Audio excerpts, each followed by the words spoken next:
जनहित न्यूज महाराष्ट्र चॅनलला सबस्क्राईब करा आणि रोज पहा आपल्या शहरातील बातम्या। लोढा पलावा येथे विश्व हिंदू परिषदेचे 2 दिवसीय व्यक्तिमत्व विकास शिबिर उत्साहात संपन्न। 32 बालकांनी घेतला सहभाग। संस्कार, स्वसंरक्षण आणि आपत्ती व्यवस्थापनाचे मिळाले धडे। डोंबिवली लोढा पलावा संस्कार, संघटन आणि स्वाभिमान हाच मूलमंत्र जपत विश्व हिंदू परिषद लोढा पलावा प्रखंड कल्याण जिल्हा कोकण प्रांत यांच्या वतीने आयोजित करण्यात आलेले 2 दिवसांचे व्यक्तिमत्व विकास शिबिर नुकतेच अत्यंत उत्साहपूर्ण आणि संस्कारमय वातावरणात संपन्न झाले। 16 आणि 17 मे 2026 रोजी आदर्श विद्यालय लोढा पलावा येथे पार पडलेल्या या शिबिरात तब्बल 32 बालकांनी मोठ्या उत्साहाने सहभाग घेतला। मातृशक्ती, दुर्गाशक्ती आणि विहिंपच्या विविध आयामांच्या कार्यकर्त्यांच्या संयुक्त प्रयत्नातून हे यशस्वी आयोजन करण्यात आले होते।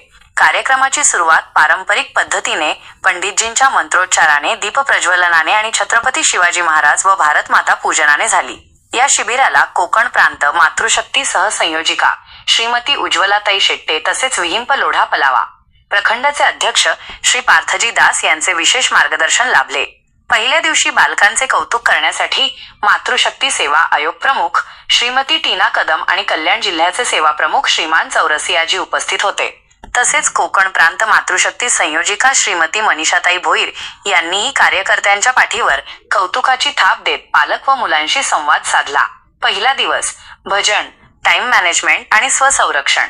शिबिराच्या पहिल्या दिवशी श्रीमती मेघनाताई पाटील यांनी भजन आणि मंत्रोच्चाराचे वैज्ञानिक महत्त्व पटवून दिले। तसेच दुपारच्या सत्रात टाइम मॅनेजमेंट, वेळेचे नियोजन या विषयावर सुंदर नाट्यरूप सादरीकरण केले। श्रीमती उज्ज्वलाताई शेट्टे यांनी 6 थिंकिंग हॅट्स या संकल्पनेद्वारे मुलांची विचारशक्ती आणि निर्णय क्षमता कशी वाढवावी हे रंजक उदाहरणांसह समजावले।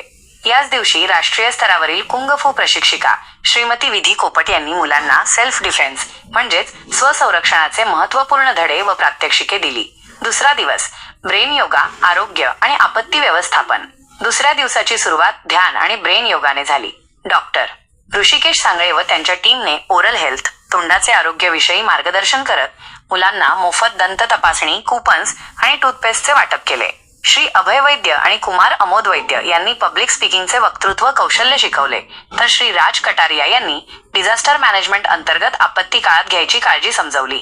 श्री निर्माल्य साहू यांनी चारकोलद्वारे भगवान शिवांचे सुंदर स्केच साकारून मुलांमधील कलेला प्रोत्साहन दिले।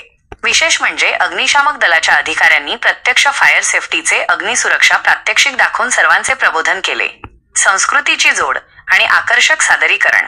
कार्यक्रमाच्या उत्तरार्धात महंत अंबालिकाबाईजी व महंत कृतिकाबाईजी यांनी उपस्थित राहून मुलांना सनातन संस्कृती आणि प्रभू श्रीरामांचे महत्त्व सांगितले। यावेळी 5 वर्षांची चिमुरडी सान्वी हिने सादर केलेले श्रीराम भजन आणि कुमारी श्रीशा हिचे ओडिसी नृत्य सर्वांच्या आकर्षणाचा केंद्रबिंदू ठरले। समारोप सत्रात उज्ज्वलाताईंनी डिजिटल उपवास या विषयावर बोलताना आजच्या काळात गॅजेट्स आणि मोबाईलचा वापर मर्यादित ठेवण्याचा महत्त्वपूर्ण संदेश दिला। संस्कारमय भेटवस्तू आणि पालकांची दाद। शिबिरात सहभागी सर्व मुलांना बल, बुद्धी, विद्या देहू मोही लिहिलेले विशेष बाल हनुमान टी-शर्ट, सुंदर कांडातील चौपाया असलेले संस्कारमय नोटपॅड, मराठी सणांचे पोस्टर्स आणि सहभाग प्रमाणपत्र देऊन गौरवण्यात आले। 2 दिवसांच्या या शिबिरानंतर पालकांनी अत्यंत सकारात्मक प्रतिक्रिया दिल्या। मुलांमध्ये योग्य वयात असे संस्कार रुजवण्यासाठी अशा वर्गांची सातत्याने गरज असल्याचे पालकांनी आवर्जून सांगितले।